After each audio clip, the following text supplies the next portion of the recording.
గూఢచర్యానికి పాల్పడుతున్నారనే అభియోగంపై ఢిల్లీలోని పాకిస్తాన్ హైకమిషన్ కార్యాలయ అధికారి ఒకరిని భారత్ బహిష్కరించింది.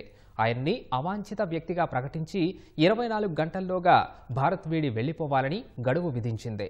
తమ నిర్ణయాన్ని తెలియజేస్తూ భారత్లో పాకిస్తాన్ వ్యవహారాలు పర్యవేక్షిస్తున్న అధికారికి విదేశాంగ శాఖ లేఖ రాసింది.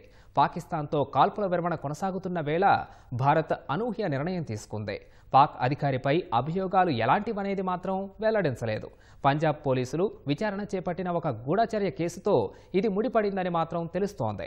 సైనిక కదలికలకు సంబంధించిన రహస్య సమాచారాన్ని, ఛాయాచిత్రాలను పాక్ నిఘా సంస్థకు చేరవేస్తున్నందుకు అమృత్సర్ గ్రామీణ పోలీసులు ఇటీవల అరెస్ట్ చేశారు.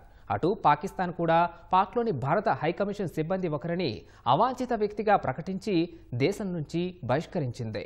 24 గంటల్లో పాక్ను విడిచి వెళ్లిపోవాలని ఆ దేశ విదేశాంగ శాఖ వెల్లడించింది.